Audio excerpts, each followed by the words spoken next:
What's going on, guys? Nick from Comic Culture here. It's time for Nick at Night, my weekly comic book review show. If you like any of these books, you want to check them out, I'll have links down below in the description. It's a great way to help out the channel. So let's go start over in Marvel real quick. We have Infernal Hulk issue number 3. So Philip Kennedy Johnson on this one. We have Nick Klein, but we have some other inkers and pencilers and all sorts of stuff and colorists on this as well. So you're not going to see a lot of Nick Klein on this book, but he is going to be dipping in some of the pages and whatnot. Where we are with the story, we basically have Bruce Banner and we have Betty Ross. They're going across the country right now. They're trying to live incognito at the moment, trying to hide the fact that they're on the run and they have this like demonic, even like the Hulk presence that they're trying to run away from. Meanwhile, the Hulk has been possessed by this ancient demon and it's wrecking shop everywhere, destroying parts of the country. And so we're trying to like ignore all that, even though it's popping up inside of like the news and everything, and everyone's trying to draw attention to it. There's a lot of crazy stuff happening right there. It's even getting the attention of some of like the former Avengers, like Iron Man and whatnot. We're gonna have an Iron Man crossover here in a few issues, so I'm excited to see that, like what kind of armor he's gonna be bringing to the table, what they're gonna do about this evil Hulk destroying everything across the country. The other cool element is Betty Ross like having to deal with this this trauma of being possessed in the past. It seems like she's having all these hallucinations. She like is flipping out inside the kitchen and things like that. She's a real scary, like unhinged character inside the issue. So I think it's a cool like dynamic. Usually that's Bruce Banner doing that. Usually he's trying to combat the demons. Now it's her turn to be doing this. And, we've dealt with this in the past before, but it's kind of new and, refreshing right now. So again, I keep saying I'm going to keep reading this book as long as Nick Klein is on it. It looks like he's going to be on it through issue 6, something like that. I don't see solicitation past that. We'll see where it goes from there. We're going to have an Iron Man crossover, so there's going to be some synergy there. So if you're reading the new Iron Man book, maybe you should be paying attention to both of these titles just to see how it all meshes together eventually. Speaking of Iron Man, though, we have Iron Man issue number 1. Joshua Williamson is on this book, which is the main reason why I'm picking this up, because I've gotten a lot of confidence from Joshua Williamson as of late, doing like Superman and G.I. Joe. I'm having a great time with the G.I. Joe series. It's my favorite Energon book right now. So I want to see what he was going to bring inside to the Iron Man character. And I will say, like, aesthetically, character design wise, I am not on board. I do not like the 70s vibe. I don't like that Tony Stark looks like he's 10 feet tall compared to other people. I do like the Iron Man, like the suit designs. That was pretty cool. A lot of the action was fun. The AIM characters were great. Some of the other villains, I won't spoil it for you, coming in and out, I thought they were looking really, really great. So I think from like, a character human perspective, didn't really dig the character designs, but everything else seemed to work. Now, I haven't really enjoyed an Iron Man book in quite some time. I've read a bunch of them over the past 10 years. I haven't read a lot of the classic stuff, but any of the modern stuff that has come out in the last 10 years or so didn't really jive with me. So I'm cautiously optimistic about this one because I enjoyed issue number 1 enough. I know it's going to be building into something really special. I trust in Joshua Williamson right now. And like I said, we're going to have some Infernal Hulk crossovers in a little bit. Undoubtedly, the Captain America book is going to roll into something special one day, and we're going to be rolling in the Iron Man character. So like, I want to be there on the ground floor. That's where we are right now. Let me know what you guys thought. All right, let's go over to DC next. We have Absolute Batman issue number 16. Of course, we have Scott Snyder and Nick Dragotta on this one. This is the part 2 of the Absolute Wonder Woman crossover. Really love this issue. Directly ties into the first part on Absolute Wonder Woman when Batman came over. She gave him this little like sigil, this little marker. It's a way to call her back into his presence. He can do this 3 times. This is the first of those 3 times in this initial crossover, which has got me interested to know, when is he going to use the next 2? You know what I mean? Like they can just kind of put that away for a little while and they can pull it out in years to come or whatever. And I think it's going to be really interesting to see like how that all works. But now Bruce Wayne has something to solve, right? His friends have turned into monsters, essentially. We have Killer Croc, the absolute Killer Croc in this universe too. We're trying to convert these guys back to being normal again. So Bruce is going to go to the ethereal, right? He's going to go into the supernatural to maybe find some remedies to this. And who better to call about that? Friggin' Diana from the Absolute Universe. I'm all about it. Of course, it sends him into a mystical place in the dream worlds and things like that. And Bruce is having these like dreams about his father, really, really touching moments throughout the story. I just love seeing Absolute Batman being pulled into this dream state, into this real mystical world. He doesn't understand how it works. He doesn't understand the creatures, but like he's on a mission and she's there to help him. Loved all that. So the story has lots of action, has lots of heart, has a lot of great one-liners between like a young Bruce and his father in this dream world. That all worked for me. Dragotta's art is insane throughout this. I love that he's on this for this little side quest that we're on right now. It's not even like in the main plot of the story, but like he's still drawing the book, which was a big win for me. So we just talked about Absolute Wonder Woman crossing over into Absolute Batman, but she had her own issue out, issue number 16. Of course, Kelly Thompson, and we have Hayden Sherman on that one.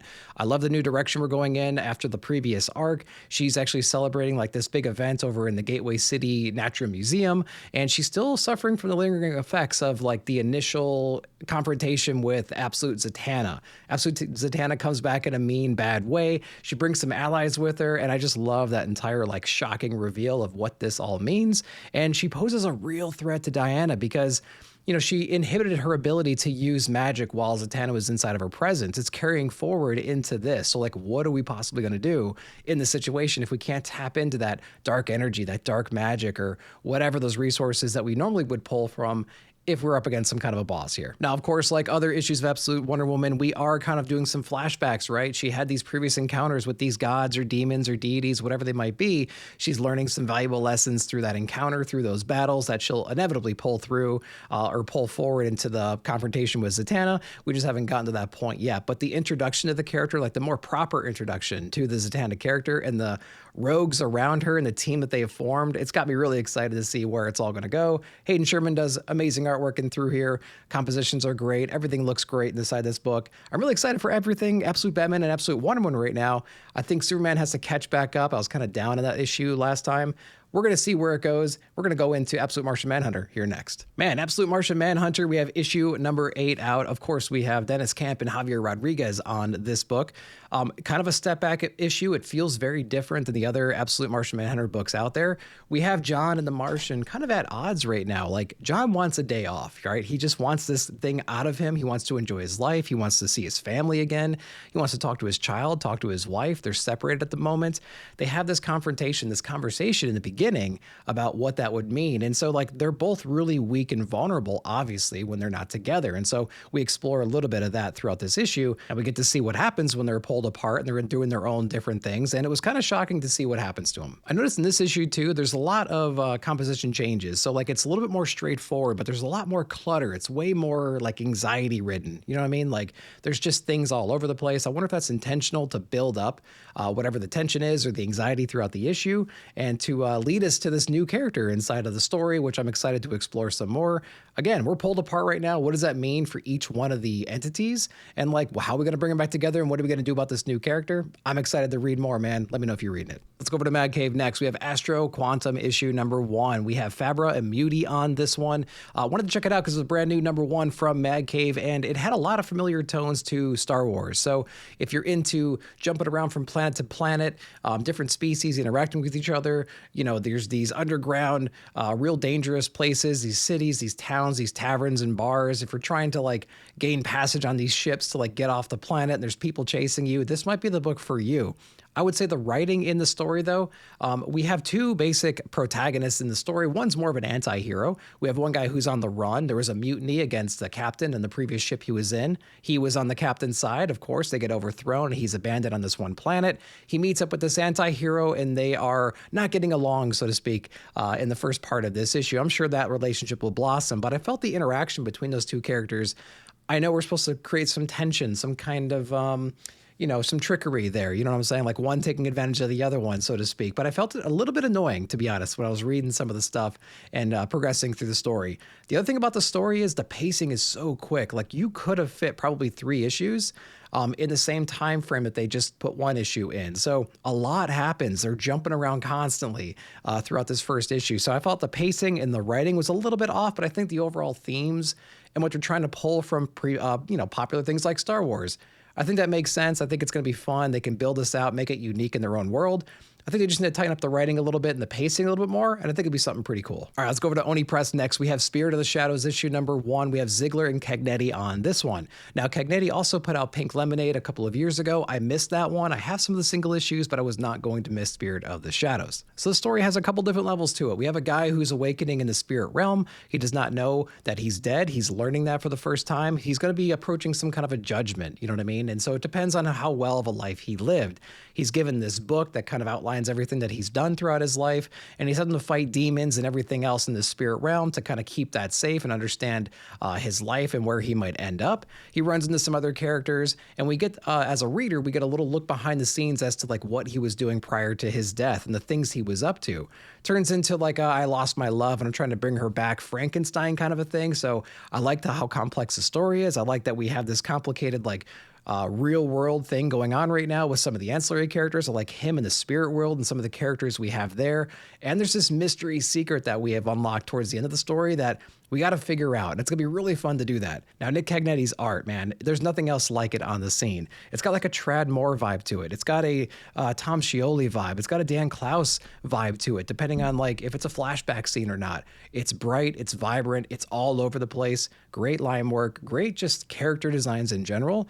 Coloring is spectacular in the book. So like from a visual point of view, it's really cool. From a story point of view, it's complex. It's got some things going on, right? Can't wait to read more. Let me know if you checked it out. All right, next up is Jim Zub over at Titan Comics. We have Conan the Barbarian issue number 28. So this is the conclusion, in a way, of the Mad King and the rebellion against him that Conan and a bunch of other factions are leading right now. For the last couple of issues or so, there's been a lot of conversation around the people around Conan, about politics, who's going to be the next king, right? Who's the rightful ruler? Who has the heir to the throne? Who would be the logical choice? So we continue a lot of those conversations through here as we eventually overthrow this Mad King. So we get to find out who the next king is. It's going to be really exciting to see how they are going to impose their reign, if everyone's going to trust that or lean into that, or is there going to be more rebellions to come?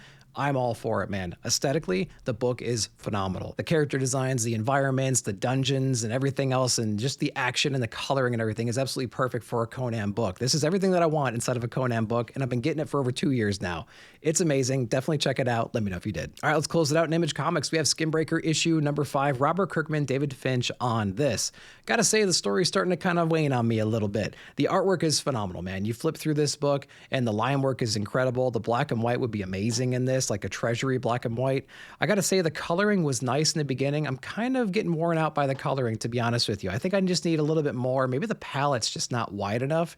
Lots of like browns and oranges and grays and things like that.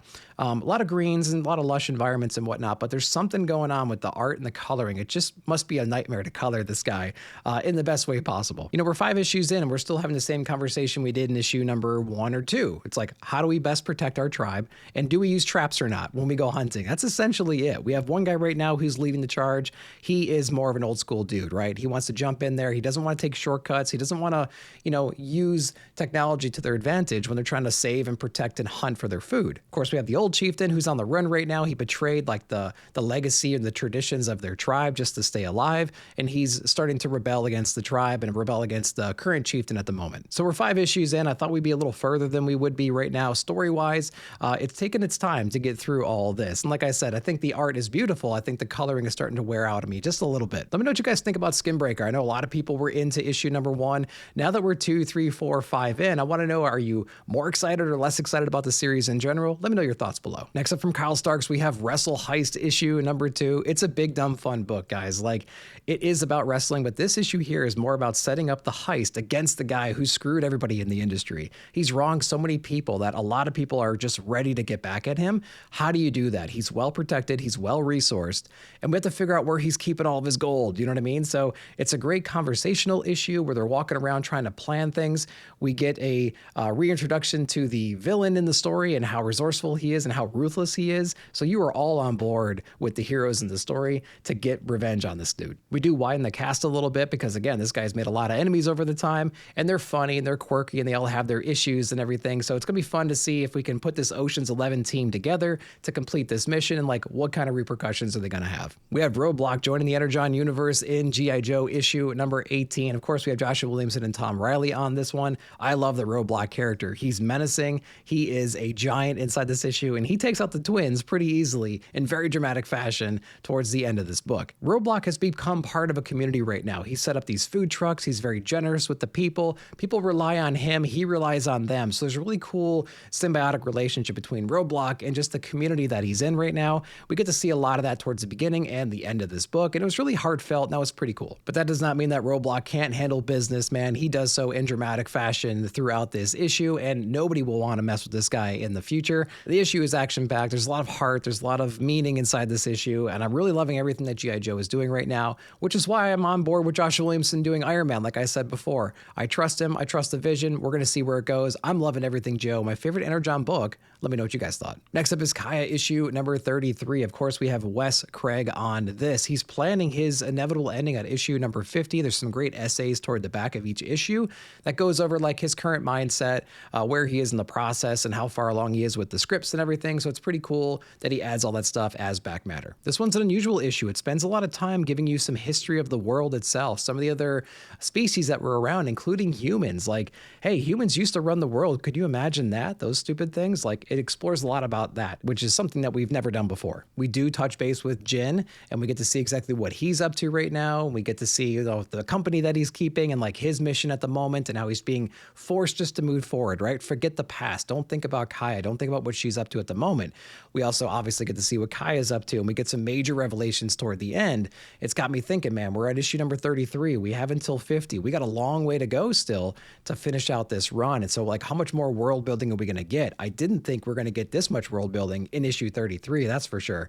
But it's got me excited to see what's happening next. Definitely a book you want to check out in collected edition. It reads super quick. One of the best like hero's journey books on the shelf right now. Definitely check out everything Kaya. Let me know if you're reading it. All right, lastly, we have Malevolent issue number 1 from Image Comics. Wanted to check this one out, and it's all about demonology. It's about what happens when you have different rituals gone bad. You're breaking open portals. Demons start coming into your world. You have to set up a task force to take care of them. Think about like Ghostbusters in a way, but, you know, using rocket launchers and machine guns. There's different classes of demons that we have to deal with. There's these special trained soldiers, like I said before, that are taking them out. There's also these secret experiments going on, some hybrid characters that were introduced in here, very much like Lilu in The Fifth Element.